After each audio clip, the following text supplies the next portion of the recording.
వందే మాత్రం. నేను మీ journalist Navata. Welcome to our voice.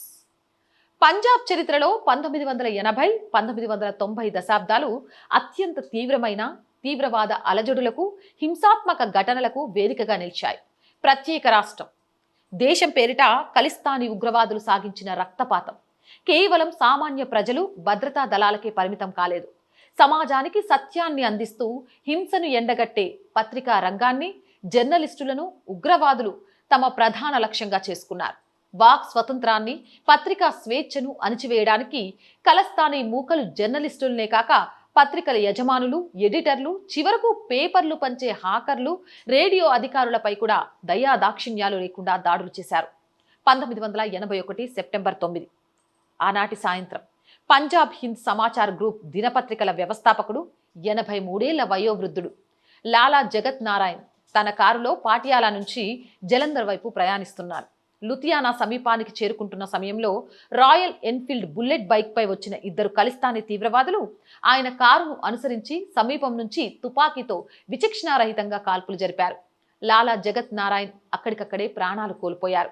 లాలా జగత్ నారాయణ్ కేవలం ఒక పత్రికా సంపాదకుడే కాదు, స్వతంత్ర సమరయోధుడు, మాజీ పంజాబ్ మంత్రి కూడా.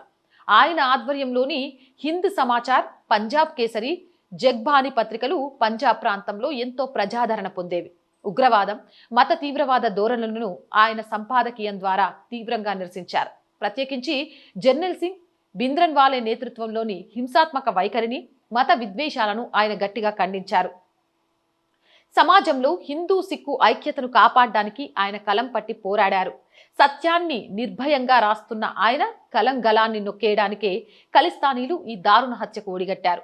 ఈ హత్య పంజాబ్లో పత్రికా రంగాన్ని భయభ్రాంతులకు గురి చేసినందుకు ఖలిస్తానీ తీవ్రవాదులు వేసిన తొలి ప్రధాన అడుగుగా మారింది. తండ్రి లాలా జగత్ నారాయణ్ నిష్కారణంగా హత్యకు గురైనప్పటికీ ఆయన కుమారుడు రమేష్ చంద్ర భయపడలేదు. హింద్ సమాచార్ గ్రూప్ బాధ్యతలను స్వీకరించిన రమేష్ చంద్ర తీవ్రవాద బెదిరింపులకు లొంగకుండా తండ్రి మార్గంలోనే ముందుకు సాగారు. ఖలిస్తానీలు సాగిస్తున్న నరమేధాన్ని, హింసను ఎండగడుతూ సంపాదకీయాలు రాశారు. అంతేకాకుండా తీవ్రవాద బాధితులైన కుటుంబాలను ఆదుకోవడానికి షాహిద్ పరివార్ ఫండ్ పేరుతో ఒక నిధిని ఏర్పాటు చేసి హిందువులు మరియు సిక్కులు అనే తేడా లేకుండా వేలాది బాధితుల కుటుంబాలకు ఆర్థికంగా చేయూతనిచ్చారు. ఇది ఖలిస్తానీ తీవ్రవాదులకు మింగుడు పడలేదు. 1984 మే నెలలో జలంధర్లో రమేష్ చంద్రను కూడా ఉగ్రవాదులు కిరాతకంగా కాల్చి చంపారు. ఒకే పత్రికా సమూహానికి చెందిన తండ్రి కొడుకులను స్వల్ప వ్యవధిలోనే ఉగ్రవాదులు బలి తీసుకోవడం పంజాబ్ చరిత్రలోనే అత్యంత నల్లని రోజుగా మిగిలిపోయింది. ఖలిస్తానీ ఉగ్రవాదుల అరాచకత్వానికి మరో పరాకాష్ట ఎంఎల్ మాన్చందా హత్య. పాటియాలాలోని ఆల్ ఇండియా రేడియో స్టేషన్ ఇంజనీర్గా పనిచేస్తున్న ఎంఎల్ మాన్చాదాను 1992 మే నెలలో ఖలిస్తానీ కమాండో ఫోర్స్ లేదా జబ్బర్ ఖాల్సా తీవ్రవాదులు అపహరించారు. తీవ్రవాదులు మీడియా సంస్థలపై తమ సొంత నిబంధనలను రుద్దడానికి ప్రయత్నించేవారు.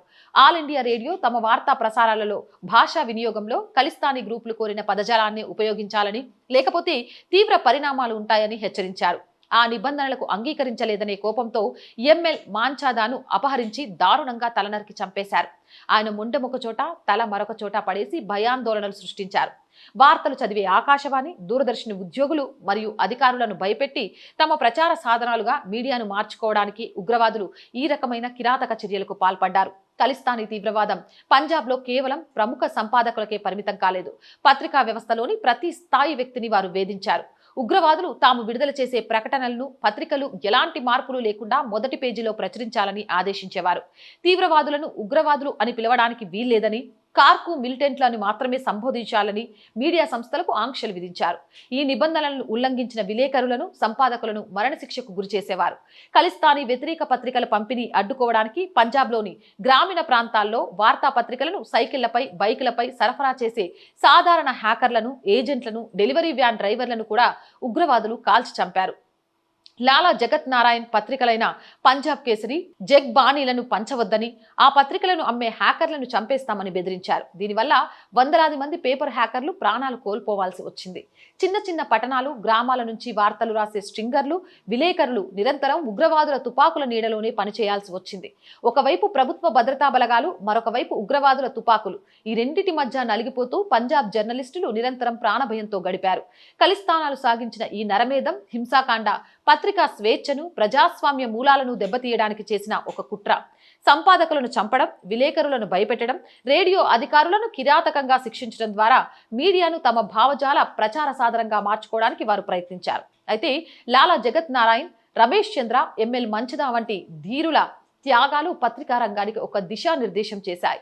ప్రాణాలను సైతం లెక్క చేయకుండా వారు చూపిన ధైర్యం, సత్యం వైపు నిలబడే తత్వం ఉగ్రవాదం ముందు ప్రజాస్వామ్య స్వేచ్ఛ ఎప్పటికీ లొంగదని నిరూపించింది. ఖలిస్తానీ తీవ్రవాదపు దారుణ అధ్యయనంలో ఈ జర్నలిస్టుల బలిదానాలు భారత పత్రికా రంగ చరిత్రలో శాశ్వతంగా నిలిచిపోతాయి. ఈరోజు ఆ పత్రికలు ప్రజాదరణకు గురవకుండా రాజకీయాల కబంధహస్తాల్లో చిక్కుకోవడం, నిజంగా ఉగ్రవాదుల కబంధహస్తాల్లో చిక్కుకోవడం ఒకటేమో అనిపిస్తోంది ఒక్కొక్కసారి. అవునంటారా కాదంటారా? మీ అభిప్రాయం కామెంట్ చేయండి. జై హింద్, జై భారత్. అండ్ రోజు చెప్తుందేనండి, ఇలాంటి మంచి మంచి వీడియోస్ని మిస్ అవ్వకుండా ఉండాలి అంటే or group of channels, or voice, or political, or సంస్కృతి ఛానల్స్ని వెంటనే సబ్స్క్రైబ్ చేయండి. కంటెంట్ కనుక బాగుంది అనిపిస్తే లైక్ చేయండి, షేర్ చేయండి. ఇంకా ఎలాంటి కంటెంట్ చేస్తే బాగుంటుందో తెలుసుకోవాలనుకుంటే కామెంట్ సెక్షన్లో పెట్టేయండి. అలాంటి కంటెంట్ని తెలుసుకొని మేము చేస్తాం. ఆర్థికంగా దయచేసి మాకు సహాయం చేయండి.